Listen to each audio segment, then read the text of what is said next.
Michael, thank you so much for being here at Oktane 2023.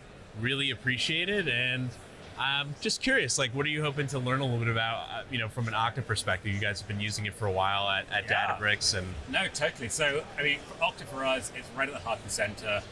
Every application you're going through Okta, as you would expect. For us, it's really kind of seeing where do you take that? For something, single sign-on, MFA, these aren't exactly like new this year. It's not generative AI, right. No LLM.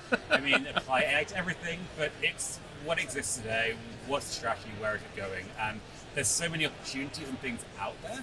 It's really looking at, okay, where's the market going? And for us, for any large company, you've got to be that step ahead. Even if you're not implementing it, but thinking about it. How would we implement this? What would we do? So your building blocks are there ready, a couple of steps ahead.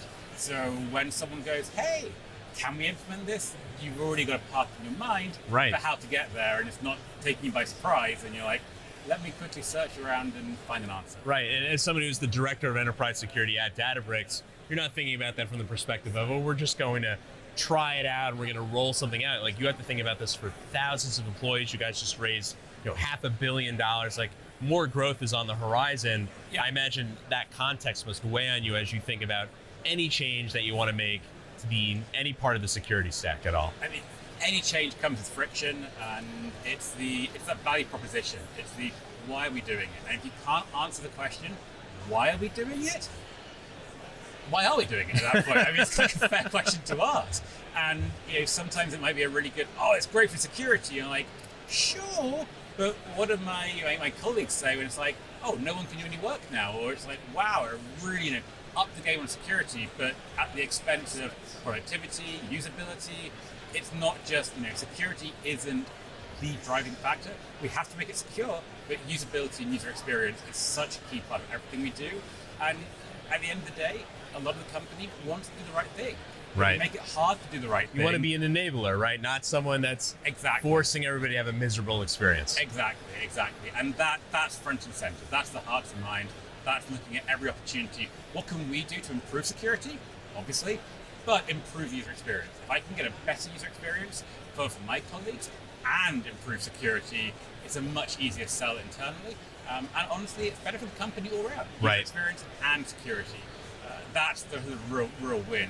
If you're picking a security product which damages user experience, it's not going to last very long, right? There might be a really good reason for it, but can you do it in a way which doesn't harm the experience?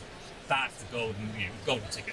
Now, you've been doing this for a little while, 13 years. You've been sort of a professional security practitioner. Yep. Most of us have been doing it for a while, started well before we were doing it professionally. Yep. You mentioned usability, and one of the things that I thought of right away was how much my experience has changed just working for other companies, building my own company, like what the day-to-day is experience, like the class experience of I have to log into the VPN and then I have all of my apps, and then SaaS really took hold, and we kind of got slow boiled to a world where the VPN just sort of faded away as a critical component. Some larger companies still heavily rely on it. What is your thoughts just around how SaaS has changed the mental model of how you think about security? So I think VPN's a really interesting one. I come back in a minute, but SaaS is kind of a great example where in the 13 or so years that I've really been sort of involved heavily, it's gone from, we don't really do SaaS. No, we want it on-prem, thank you. Right. Because we have a data center on-prem or multiple data centers, to why do we have data centers? And it's like, you're a cloud-first vendor, or you host it in the cloud. So that's like the norm now. And I think it really comes down to two things for me. One is risk. One is the appetite towards risk. And one is the economics of it. So if it's your most sensitive data, your crown jewels, do you feel comfortable with the risk of putting it in the hands of someone else? Right. Well, it might depend who that someone else is. If it's a large company with a lot of experience, you might go, actually, that's a good sensible path. To the risk model. And then secondly is the economics. If it's going to cost me a lot more to do that versus hosting it internally, where's the trade-off? And security and user experience are always in that equation. But economics, you're accountable for what you spend. And also security, it has to be secure. And a lot of security is effectively around risk. So that's probably the biggest shift. Whereas, going back 10 years, it was no cloud, no SaaS. Right, you had the luxury of saying no because you always had the option. Right. Whereas now, especially for a company like Databricks, where it's all in the cloud, both our product, the services we use. It's much more around the risk modeling. Where is it? How is it managed? Who's doing what? And there's a lot of controls you can do with that, guardrails in place.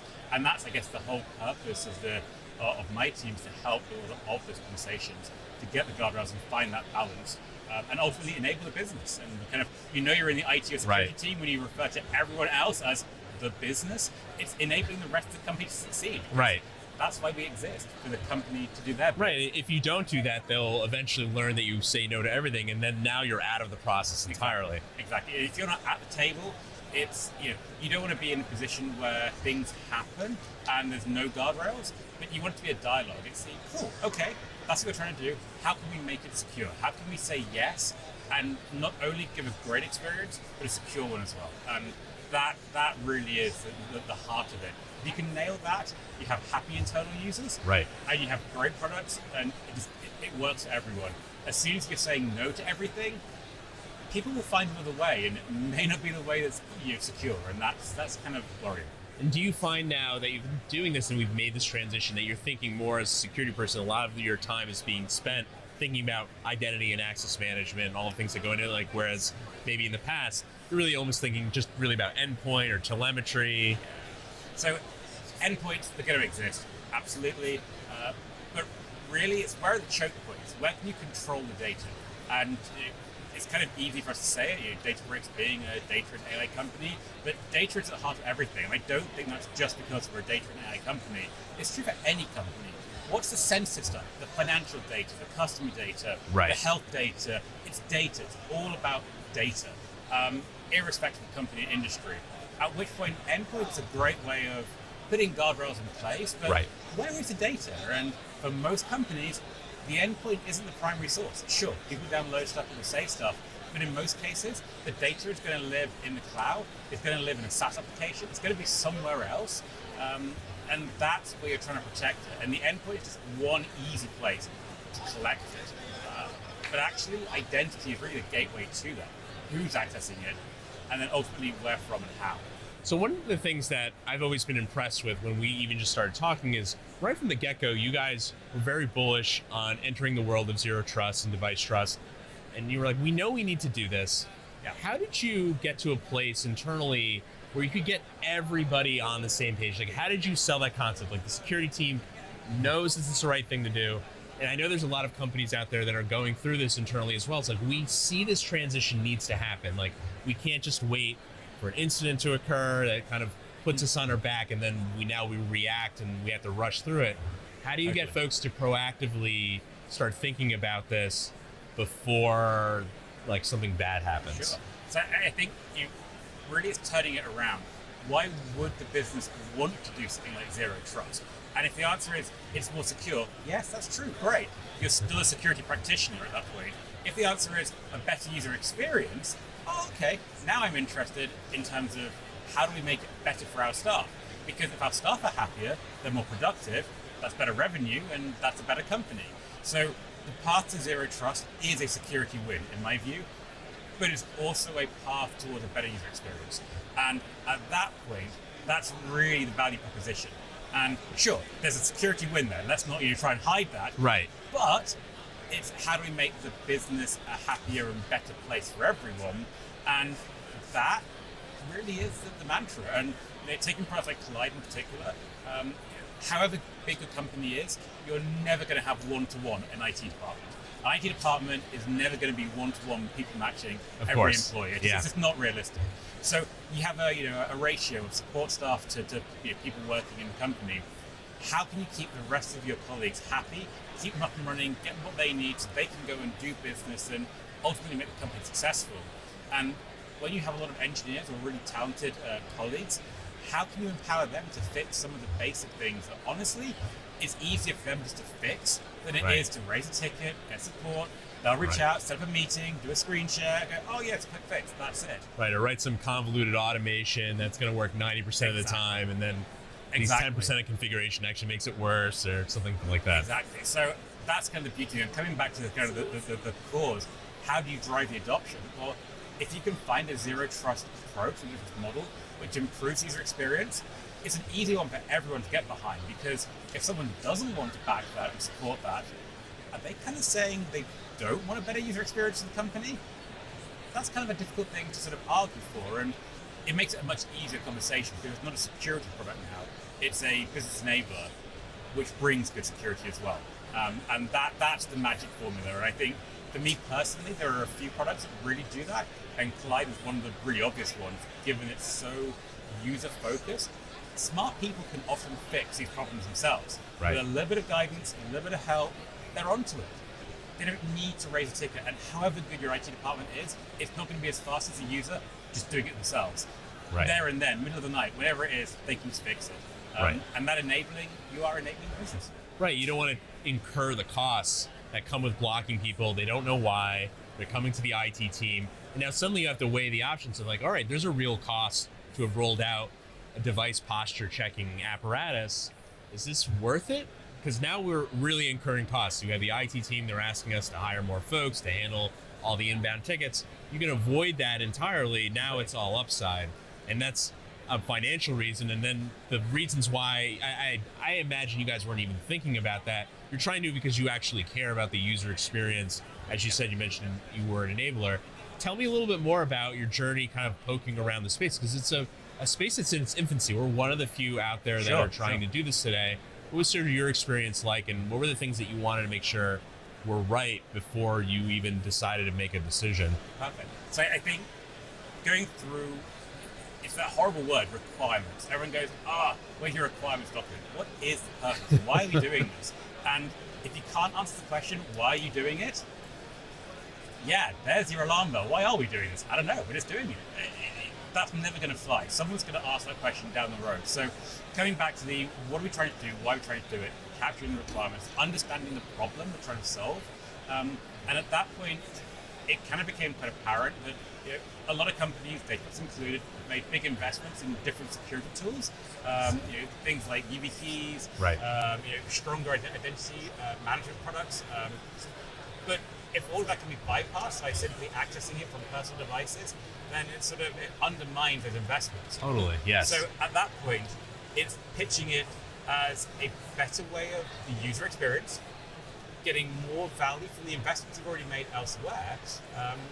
Those two combined kind of dictate a selection of products. And you're right, there aren't many companies in this space, but the ones that are there, when you apply those additional factors, the user experience being the biggest one, I think, it really narrows down very quickly to one company, and that makes it quite an easy sell. And right. by capturing those requirements, you can go into a scorecard against other vendors, other solutions, look at options, and it's very hard to find a competitive product which really embodies that self-service and enablement.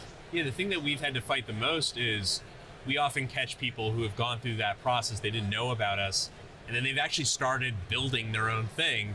And then now they have to make a decision, do we want to back out of that? And then they often are like, well, that's the bar that this vendor had. We weren't even shooting anywhere near there.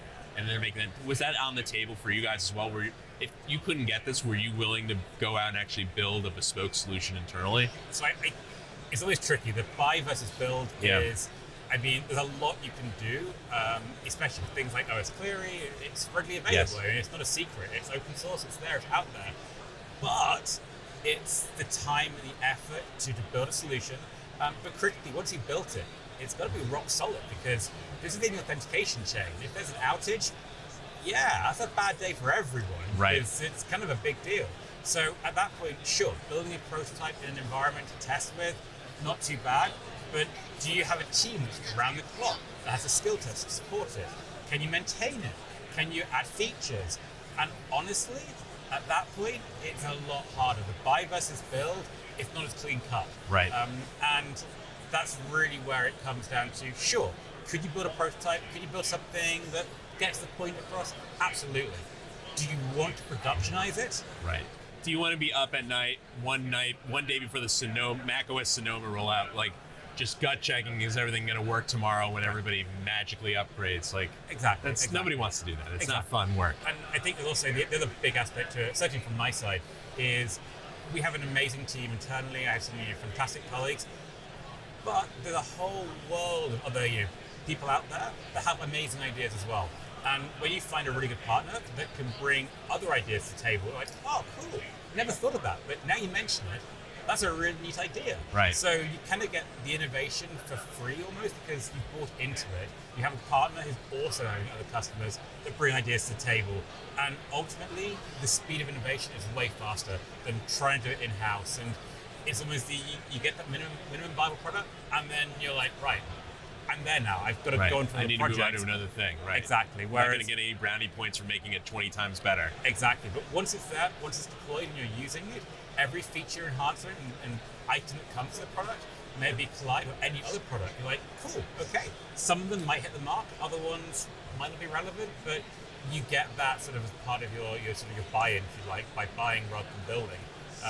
And that has value as well. And it's not just the year one value, it's the year two, the year three, and that real partnership. So you tried this out, you decided to purchase, and then came the important work of how do I bring everybody on board? Because it's not really just the security team. This is impacting all of end users. Everyone in the company. I imagine legal cared about what was going to happen here. There's privacy implication. How do you manage such a multi-dimensional project with so many dependencies on other people? Like, how do you bring everybody together and make that happen? Completely. So you hit it on the head. It's not just like a, hey, one click deploy, that's it. And I think actually it's being very specific around Kolide. There's a bunch of features that made it very easy for us. So the classic, you go and put a tool out there where if your machine's not compliant, you lose access.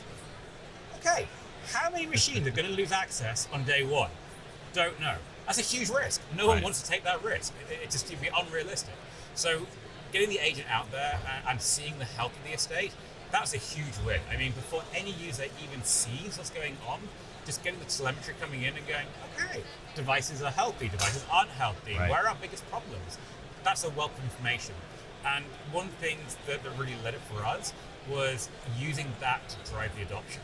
So where a user is going to fail a check because their machine's not compliant, do you A, go and turn it on and they get a horrible, you're blocked. And they're like, oh, really? Or do you reach out first and say, by the way, can you find some time, have a chat with IT, let's fix the machine. And then when we do enable it, they're good to go. So it's a real partnership. And you're right, legal has to be involved. We're a global company, so there's anything like GDPR, there's compliance, there are works councils. IT, because it's intrinsically tied to the IT stack, it's part of Okta, so there's conversations there. Security, is it a secure product? Are we introducing a back door everywhere? So a lot of factors that come into play. But for me, the one that really made it very easy was the whole privacy aspect to it. So dialing into the product, taking that, going to the works councils and showing the attitude towards security. I mean, it's a classic question. Is it spying on me? No, it's not. And here's the answer why. And showing that made it a very easy conversation. And then ice all of that cake with the user experience, it's a much easier sell. Yeah, that was a key thing for us as well. Like when we went off to build this, I wasn't the leading expert on a GDPR dashboard. Like that did not enter my mind. The thing that I was thinking about was people are going to be informed by us there's things wrong with their computer. But the natural question is, how do you even know that about me? And they need to be able to reach for something, and they shouldn't have to ask a human being that's going to get back to them later. Right. They should be able to self-service some of that information and just see it right then and there as soon as they want. So that was a big design goal for us. So exactly. I'm glad to hear that help with work councils and GDPR compliance. Completely. And then just like any live project, rolling it out. I mean, the technology is, it's complex stuff, but it's a SaaS application, which actually abstracts a lot of that away from my team. We don't have to worry about the complexity of how it's working and like the magic in the background because it's a SaaS product. You guys nail that for us. It's the people and the process part that's the real sort of bit that we have to focus on as a company. How do we make sure that we're adopting this in a way which is healthy for business, everyone understands, people and process. And actually, in many ways, not having to worry about technology means we can really focus on the people and the process part and put appropriate checks and balances in place to make sure, are we balancing security versus user experience? It's very easy to lock everything down, but no one can work. And that's not going to last very long before you have to roll it back and find that sweet spot. It's much easier to find that sweet spot in advance with our partners in IT, in legal, in HR, find the sweet spot, and then land there first time. Makes sense. Now, the thing that you mentioned earlier is, and this I think was one of the smartest things most for our customers, is they roll out the agent first, they let it settle in, They run the checks just sort of in this passive background mode. We're not blocking. And then you have a lot of wealth of data. Yeah. When you have all that data, what is the process that you've now been starting to go through internally and like, all right, we're going to turn on blocking for the first time.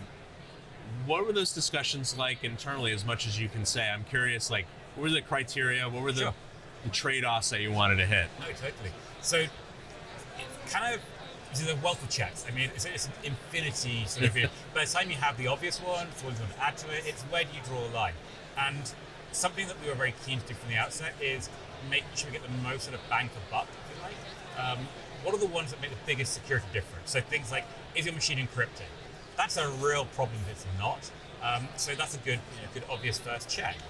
It's very tempting to start writing really bespoke niche checks for really obscure corner cases, but I think that sort of misses the point somewhat, where you're looking for the mass market bit. Machines are encrypted, system integrity protection's turned on.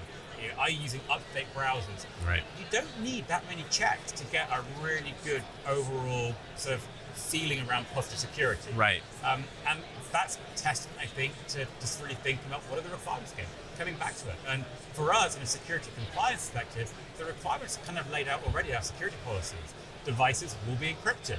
We should check for that. Right, and not rely on the thing that's doing the encrypting to be the thing that actually reports out that it's working, right? Exactly. Having some degree so of... We're not introducing new rules around, the wallpaper on your laptop must be this one. No, that's not tied into any security policy. Right. Things like, it should be encrypted. That isn't a security policy. Now we're validating things that should already be there. And that's kind of really the heart of it. So when someone does say, why do we have to have this? We're tying it back to an already documented and approved security policy where there's a good reason to it. Either it's an audit requirement, a PCI, HIPAA, FedRAMP, or there's a really good business reason for it, and that's justification. And we can be transparent about it. There's no sort of like, security said we had to do this. We can internally at least be very transparent and say, this is why we're doing it. Right, and you're now creating a learning opportunity instead of just like, it must be this, don't question it. You can actually have a conversation with people. Exactly. I really enjoy this conversation internally because it's not a sort of challenging security. It's okay, cool, let's have a conversation. You're clearly passionate enough about this to come and ask, why is this the case? Right. Let us discuss it. And it's great to see colleagues that are passionate about security and want to come and have those conversations. And that's really one of the highlights of my role is having those dialogues. And after a 15-20 minute conversation, and they go, oh, that's really cool. Thank you. That's the highlight for me. Well, one of the reasons that I wanted to build Kolide is I've always been a software engineer by trade. And I always found myself in these weird, because I'm also a security practitioner. I'd be like, I have to turn off system integrity protection because I want to test. I need to run an app that's not signed, or I need to turn off Gatekeeper. And that's actually what Apple recommends. But I know myself, I'm never going to remember to turn it on. And some of these things, they don't even have MDM profiles, or if they do, I'm going to be contacting the IT anyway to turn it off so that I can do my job well. And so that was the thing. It's like, these aren't people that are acting in bad faith. They're just trying to find that little middle gray area where I'm an engineer. I have to do a lot of weird stuff occasionally.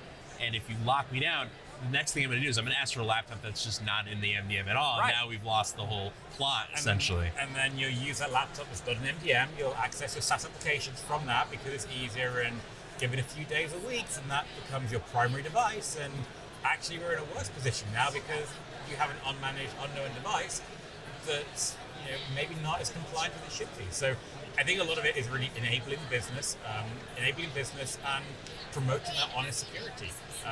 Users just trying to do their jobs. How can we enable that? But at the same time, make sure the company's doing, or security doing our job of securing the company so we have a successful and happy future. Now, one thing I want to ask you about is your perspective on more technical end users and everybody else. A lot of our customers, they ask right before, like, oh, should we be thinking about putting them in different buckets? Are there different checks we want to run? And we've just introduced a groups feature where now that's actually starting to become possible. How do you see that? Do you actually not consider technical expertise when you think about what checks you want users to fix? Or in your mind, is everybody, the checks you want to start with, everybody should be able to do? Yeah, so I think it's a really interesting one. And good example, EDR tooling. So CrowdStrike, SentinelOne, whatever EDR tooling you're using.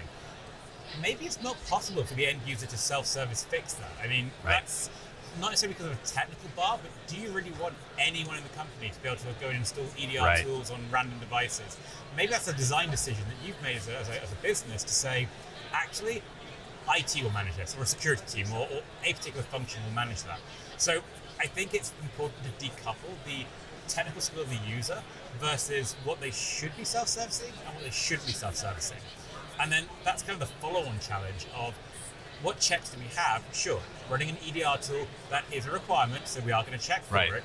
And okay, maybe it's one that they can't self-service, but coming back to that early data, if we can see a handful of users, for whatever reason, aren't compliant, can we reach out to them proactively, fix them for whatever reason? We're not judging them. It's broken. Let's fix it, and then enable them to carry on working. But for most users, make it easy for them to fix problems. They may not want to, and that's fine. We'll always have an IT department. We'll always have IT support, and they can always reach out to that. And that is, it's a user decision. It might be level of technical knowledge. It might be, how much time they want to spend on it. It might be just, honestly, they don't quite understand it. That's fine. It's what's right for that user. So suddenly it's not about IT saying, we will fix it, or security saying, you must do this. It's a user's decision. And giving the grace period, so where it's slightly out of date, do you have to fix it right now before you can do anything else? Right. It's a bit heavy-handed versus if your machine isn't encrypted and maybe system tech reflection's turned off, you should fix that now. And we'll be pretty ruthless about that. So the granularity allows you to be really careful around what's the user experience, what's the requirement, where can we give a little to sort of help find that sweet spot. And that's a dialogue that isn't just security practitioners going, I think it's this.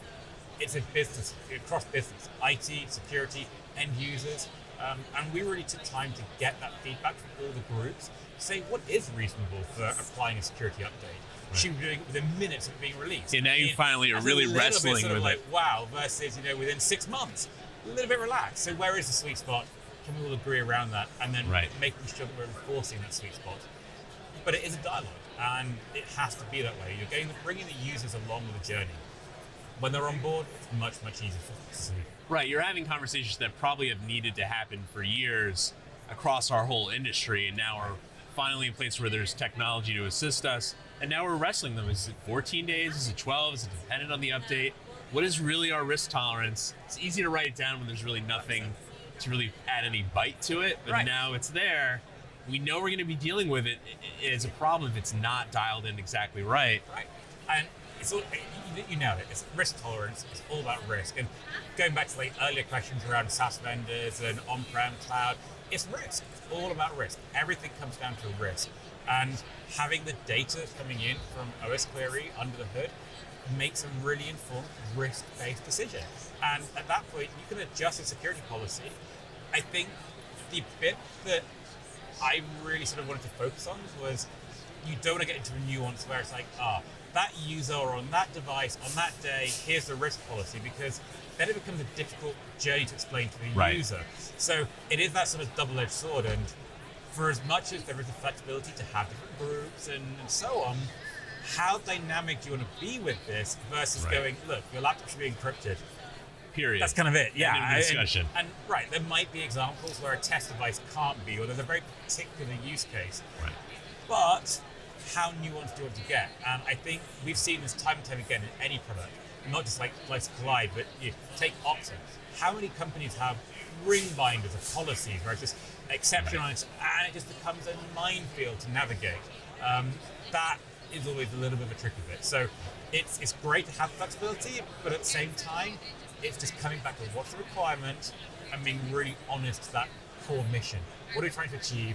Do we need to have 1,000 different checks for different users and groups? Or are we sort of missing the requirement at that point? So it is good, but it's finding that sweet spot. Now you mentioned other SaaS vendors. Now that you are in the process of rolling this out, you're sort of experiencing its effects in your organization. Has that made you think differently about the bar that you want to set for the vendors that work with Databricks in the future, right? Like, if it was as easy as it was for you to get there on that journey, why not make something like device trust a requirement for of the vendors that are working with you? Like, how do you, has that changed your perspective? Like, you know, update your security questionnaire or? It all comes back to that risk. I mean, take two extremes. A vendor processing company financial data, that's really sensitive. The vendor that provides lunch menu and people can order lunch, it's lunch. Okay. So, I mean, it's a one-size-fits-all. It's never going to work. It's that balance of risk. What are we aiming for? Where can we accept a little bit of risk? Where can we really not? And I think it's one of the really nice things about not just selecting vendors or working with vendors is looking at how they tackle problems. What are they doing? What are their approaches to things like zero trust? And there's no one-size-fits-all. But it's definitely something that's top of mind. It's we've made a lot of investments as a company in securing our endpoints, ensuring that they're up to date, they're packed, they're managed, users are accessing data on the right devices, that are in good health. But if an external party can work with us, how are they doing it? Of course, it's part of the process. It's definitely their top of mind, and they're very fortunate to have a lot of colleagues in the security compliance space that help with that conversation. But I think it's a growing trend, and we'll see more and more companies that are either doing this through their own choice and making it a selling point, or their customers are saying, hey, we need to see this. Right. I mean, think about MFA. How many suppliers now would go, oh yeah, we don't do MFA? It's going to be pretty tricky. So everyone does it, but is that because they want to do it, or it's now become so normal that you don't do it? Wow, all right, that's a big deal. I think device trust and contextual access is moving to that. We're in it's a selling feature. In the not too distant future, it will be a norm, and then it will be you don't do it? Ooh, okay, pause the thought mode. One of the things that you mentioned, though, it's not just about the SaaS partners that you have and those vendors. It could also be contractors, suppliers that you're working with. Yeah. I think one of the failings of the MDM model is that you can really only have, at least in the Mac world, one device be managed by one MDM server. And so now you're in this weird place as the parent company, like, okay, I'm working with a supplier. They want to use their laptops. And the choice is either I put their laptops on our MDM and now they can't do their thing. Right. Or maybe we buy them laptops for just the work they're going to be doing for us. Does something like Kolide or any concept of like, this is the bar, this is now a way for us to measure its effectiveness, do you think you could foresee, you thinking about your supplier relationships in a different way that way? Yeah, I think so. I think it's you're absolutely right. It's a problem. We're a heavy Mac shop, and your MDM solution, you're tied to one MDM solution. So at the point you have a third-party vendor, supplier, or whatever the relationship might be, and you're looking at, okay, well, if we enroll in our MDM, are we now putting our agents on there, our EDR, etc.? At which point, why not just give them one of our laptops? Versus, do we trust them with the data? And especially if that third party is a SaaS vendor, well, park the end device for a moment. Where is our data sitting in their cloud environment? So they're going to be maintaining that. They're a SaaS vendor. That's what you're paying them to do, maintain the cloud environment. So they're going to have access anyway, which kind of changes the dialogue around how are you doing this, how are you securing it, and that gating around personal devices, unmanaged devices. There's a bunch of ways of solving it, but you've got to solve it one way. You can't have a blank answer in that box on the security questionnaire. You've got to have an answer. Right. And I don't think it's necessarily our place to say you must do it this way, but you must do it one way, whatever way you choose to go. I would like to see how you're doing it. Absolutely. Going back to the MDM, have you felt your opinion on the things it should be used for versus now we have the ability in front of the end user, ask them to do things? Has it maybe changed your mind on, maybe we want to not do this with the MDM anymore? Like, let's say updates, or do you want to take like a kind of a dual approach? Like, what are some of the things you're thinking about there? Yeah, so MDM is great for pushing policies out, hitting particular checkboxes, pushing agents out. I mean, we deployed Kolide through MDM. We didn't ask users to install it. Imagine trying to ask thousands of users, please install the software. Like, is this a phishing exercise? No. It just becomes, it's a nightmare. You can never get to 100%. So right. MDM's always going to have a place for pushing agents out, configuring, certificate management, all the bits and pieces. Remote wipe, all the things that you right, need. Exactly. But when it comes down to, hey, can you change a setting? Can you fix this? do you want to be scripting that at a distance when a lot of these might be unique problems where a user's installed Right. this software? Well, the user installed it clearly because they felt they needed it. So us ripping it off with an MDM tool, what's going to happen? The user's just going to install it again because they felt they needed it. So you're back in this of an arms race, which isn't really very helpful, versus nudging the user back saying, hey, would you mind patching it?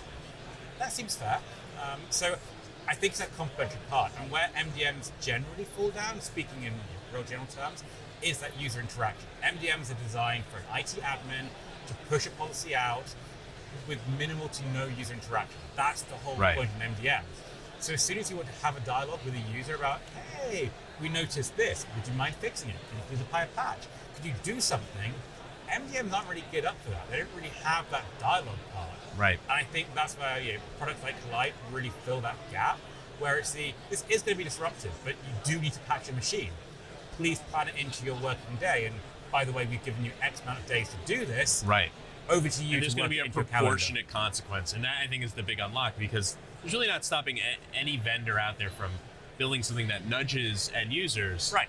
But they get fatigued over time. They kind of learn, yes, I'm being asked, but I have a million things I have to do today.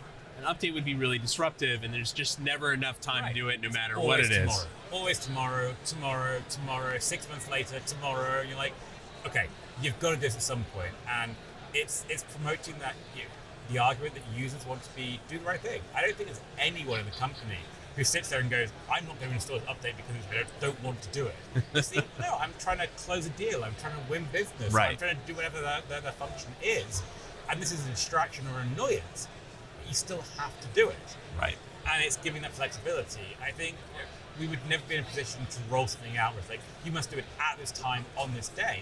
It would be really disruptive. And Well, that's effectively the decision you sometimes have to make with That's MDM. kinda how At some MDM point, the nudge runs out, and you're like, all right, well, we just have to now just slam it on. And now it's rebooting, and we'll pick a time, but it's no matter what time you pick, the global it's never company, going to be a good experience. it's never going to be great. Exactly. So it's putting it in the hands of users, and I think also, especially in a really technical company, users can see what's going on, and it is that sort of, I guess, comfort that things are being patched, things are being managed. Yes, it's an annoyance having to restart your machine from time to time, but at the same time, I think users generally accept this is part of the course. This is the nature of nature of IT. You have to apply updates, and a lot of our staff are applying updates to our products. It's part of their role. Right. It's no different for our own employees. How do you think about operationalizing Kolide for the long term, right? So Right. you're going to be using this thing for a while. You're going through a rollout period, and then that rollout period will be done. And Sure. You'll be onboarding new users with it every day as they join the company. How do you think about like the different roles and responsibilities there? Like, what is IT's role? What is your role? Yeah. How does everybody come together to have the important discussions around how do we want to use Kolide for a new emerging issue that's happening out in the world? Like, how does that work? Completely. So I think in any company, ownership of things like where are the Okta admins? Is it IT? Is it security? I mean, there's no right answer. So your resources are going to be spread across. At which point, when it comes to the question of who should be responsible for administrating and managing products like Kolide, well, it probably makes sense for it to be a similar team to those that are using Okta, given the two are so intrinsically linked. But that's the operator. Does that necessarily mean they're the right ones to make decisions around what we're checking? How many days a user should have for applying an update? I mean, probably not. It's a balance. So for us, that's really where it's a group thing. And we put mechanisms in place internally to make sure every stakeholder, so security clearly have a role to play around compliance, how many days is acceptable, coming back to risk. IT have a role to play around user experience, because when we start forcing things onto users, IT are going to see the raw end of that. They're going to see the users coming from saying, hey, I can't work, fix my machine. So they have a part to play as well. Compliance. We have customers. We sell to many, many customers. Those customers have their own requirements of us because we are a SaaS vendor to them. So how are we meeting those requirements? That comes into play. The legal side, the HR side, there are so many parts to play. The only real way to solve it, in my view, is to bring it together and get that consensus. And change management, whether you follow or subscribe to things like ITIL or any sort of change management process, it's really about reviewing change, combining it, getting sign-off, planning implementation, communicating implementation, and going ahead and doing it. And should it be unsuccessful, have a clear rollback. And I think it's really important to look at things like Kolide as a change governance. Whether it's an ITIL type process or some other bespoke internal process, it's, are all of your stakeholders happy? Do they understand? Do you have alignment? What are you trying to achieve? Have you communicated it? Do you have an execution plan? Do you have a rollback plan? And you move through the change. And having that in place really is the key to it. It's not a technology problem, it's a people and process problem. The process, that whole change control process, however you want to label it, is really the ticket for making sure that the people are happy. A poor process, people won't be aware of it, there's argument, you roll it back, it becomes a real nightmare. So having a clear process, following that process, takes people on the journey, and it means the technology part almost takes care of itself. That for me really is the winning formula. It's not bureaucracy for bureaucracy's sake. Change control, love it or hate it. You care very deeply, is part of every part of IT. And auth is just one of those things you cannot break. It's, I think, we have a lot of latitude in all the other stuff that we do. Like as a practitioners in the space, if CrowdStrike is a little bit temperamental or other EDR vendors, like it's okay. Like it's not the end of the world. We lost visibility for 30 minutes, not a problem. Auth goes out for 30 minutes, you're going to get, your phone will actually explode with the amount of calls that come in. And that's assuming you can even access things like PagerDuty because, there's no auth. So how do you get to anything on your phone? It's simply because that whole kind of, it's so core to everything. It's pretty, it's critical. And change control, we have change control across customer-facing systems, internal systems. Change control is everywhere for a really good reason, to protect against unintended outages and things like that. At which point, sure, sandbox environments, test environments, non-production environments, go crazy, test things there, innovate to your heart's content. When it comes to production, change control is king, and it's no different to Kolide. It's introducing a new check, where do we test it? What's the impact going to be?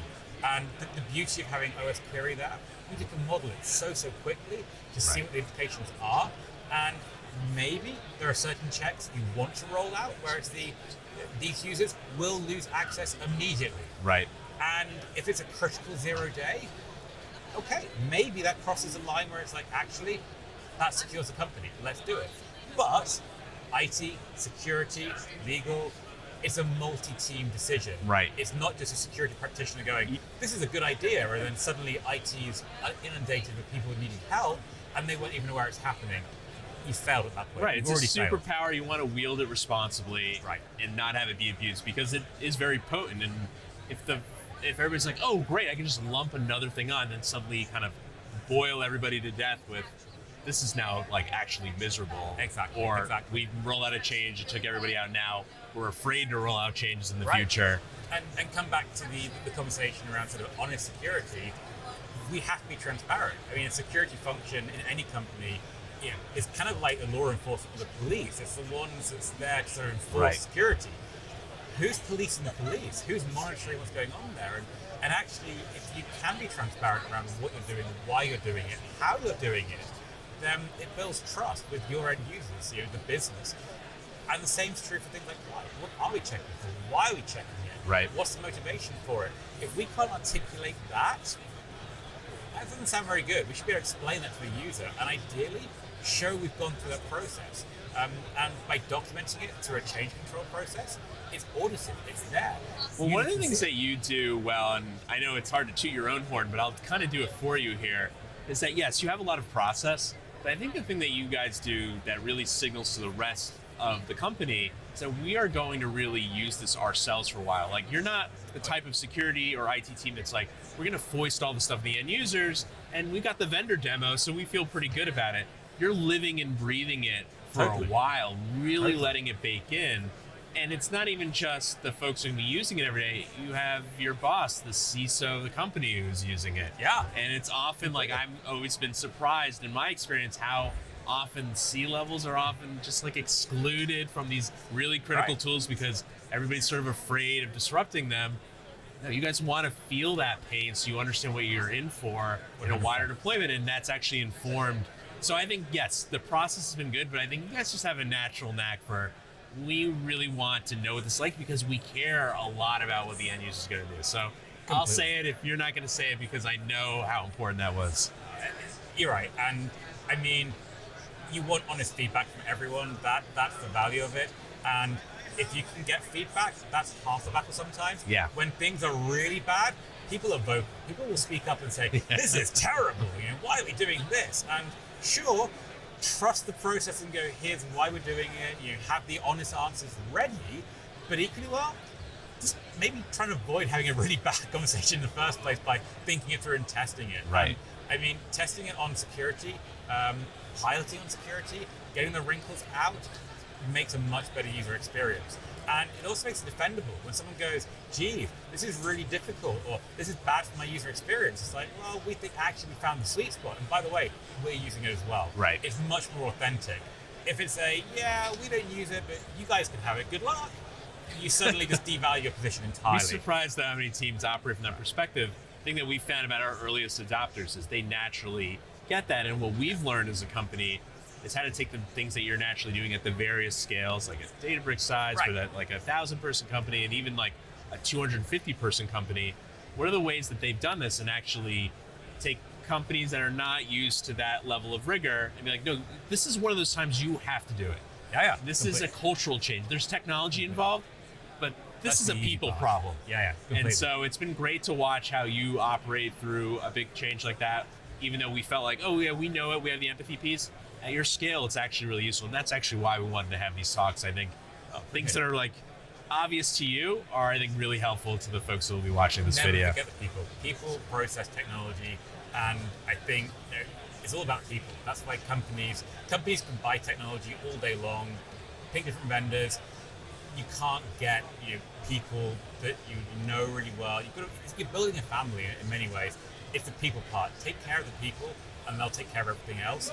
And the process helps protect that, and the technology is the bit that sort of makes it happen.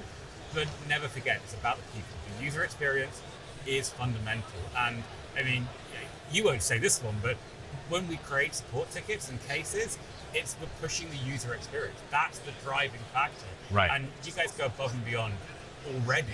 And I love challenging you guys to go that bit further. And the ideas and the conversation and dialogue we have around, hey, we found this. Can we make it better for ourselves? And Right. we know our colleagues will love it. And we're really appreciative of the partnership, constantly challenging to find better user experience and refine it and polish it. That's awesome to see. Well, I couldn't have said it any better. I'll just say, somebody who's the founder, like the reason why we're doing this is we want to get this type of solution out in the world where end users really do get to be a part of the security conversation in a meaningful way. They're not just sort of being passively rattled along, as like cattle. They're actually a superpower that you can unlock, and you just need to use a little bit of technology to make it work at scale. Right. And to watch you guys see it, it's like, and I know that, we're going to actually level up because we learn something new from every one of our customers, so we appreciate those challenges. No, Michael, awesome. thank you Thank so you. much for being here. Really appreciate it. I Thank you really for having enjoyed me. the conversation. I really hope that you have a great time at Oktane as well. Thank you, and thank you for the partnership. Thanks so. Appreciate it.